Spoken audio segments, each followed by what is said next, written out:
बिस्मिल्लाह अल्हम्दुलिल्लाह वस्सलातु वस्सलामु अला रसूलिल्लाह अम्मा बाद रब्बि शरह ली सदरी वयस्सिर ली अमरी वहलुल उक़दतम मिन लिसानी यफ़क़हू क़ौली रब्बि ज़िदनी इल्मा। अस्सलामु अलैकुम व रहमतुल्लाहि व बरकातुहू। Dear respected teachers and students, understand Al-Quran Academy school syllabus. आओ कुरान समझें बुक नंबर 5 इंट्रो में आप तमाम का मैं खैर मक़दम करता हूँ। इंशाल्लाह आज के इस वीडियो में हम इन लर्निंग आउटकम्स को देखेंगे।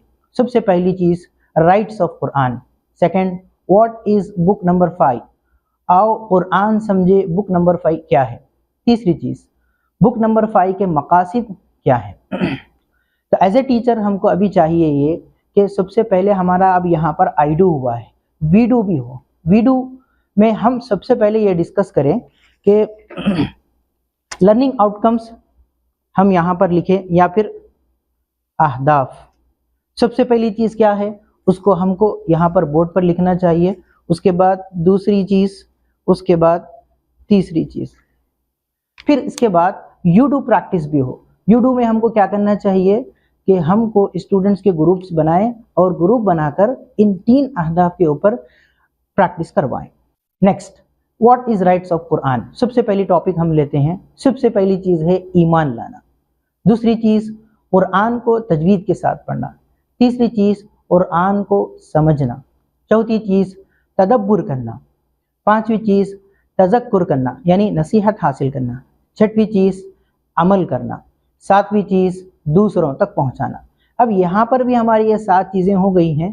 तो आई डू यहाँ पर हमारा टीचर का हो चुका है। अब वी डू प्रैक्टिस करवाएं और साथ ही में यू डू भी प्रैक्टिस हो। वी डू की प्रैक्टिस कैसे हो, जैसे पहली चीज़ राइट्स ऑफ कुरान में क्या है, ईमान लाना। दूसरी चीज़ कुरान को तजवीद के साथ पढ़ना। ये स्टूडेंट के साथ आप पूछें भी और साथ ही में स्टूडेंट आंसर भी करें। अगर आपको कहीं ऐसा समझ में आए कि स्टूडेंट्स लैक हो रहे हैं, अगेन आप उनको बताएं। तो इस तरह ये राइट्स ऑफ कुरान आप उनको ज़रूर आप बताइए। अब दूसरे मकसद के ऊपर आज के लर्निंग आउटकम के ऊपर आते हैं। What is book number 5। Book number 5 क्या है। बुक नंबर 5 सेम हमारे बुक नंबर 4 ही की तरह है। यानी बुक 4 के अंदर जिस तरह हमने 2 पार्ट देखे थे, part A and part B, इसी तरह बुक 5 के अंदर भी है। पार्ट ए में आपको वर्ड टू वर्ड ट्रांसलेशन इंशाल्लाह आपको बताया जाएगा, सीखेंगे, और पार्ट बी में ग्रामर होगा। अब पार्ट ए में वर्ड टू वर्ड ट्रांसलेशन, इससे पहले बुक नंबर 4 में हमने देखा था नमाज के अस्कार और चंद सूरतें। तो इसके अंदर क्या होगा, सूरह बकरा के शुरू के 5 पेजेस इंशाल्लाह हम इसके अंदर हम सीखेंगे।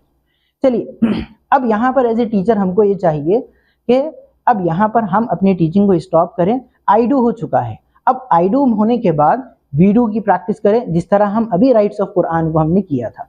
फिर उसके बाद साथ ही में यू डू की भी प्रैक्टिस हो। इसके अंदर आप टीपीएस करवा सकते हैं, ग्रुप प्रैक्टिस करा सकते हैं, और साथ ही में स्टूडेंट्स को यहाँ पर बोर्ड के पास बुलाकर भी प्रैक्टिस करवा सकते हैं। यहाँ पर एक चीज़ मैं वजाहत कर दूँ, अगर आपके स्कूल के अंदर बुक नंबर 4 कंप्लीट हो चुकी है तो देन आप बुक नंबर 5 स्टार्ट करवा सकते हैं। काफ़ी स्कूल्स के अंदर ऐसा भी होता है, सिलेबस को क्लास वाइज रख देते हैं, जिसकी वजह से स्टूडेंट्स बुक नंबर 4 नहीं पढ़ते हैं, डायरेक्ट बुक नंबर 5 रखने से स्टूडेंट्स को लैग होते हैं, स्टूडेंट्स परेशान होते हैं। इसीलिए अगर आपके स्कूल के अंदर बुक नंबर 4 अगर कंप्लीट हो चुकी है और बुक नंबर 5 आप ले रहे हैं, माशाल्लाह ग्रेट। और अगर बुक नंबर 4 आपकी मुकम्मल हो चुकी है तो आप लोग एक चीज़ ज़रूर करें डियर टीचर्स, कि आप बुक नंबर 5 शुरू होने से पहले बुक नंबर 4 के अल्फाज माने और साथ ही में उसका ग्रामर का इआदा ज़रूर करें। उसके लिए एक प्लान ज़रूर आप बनाएं।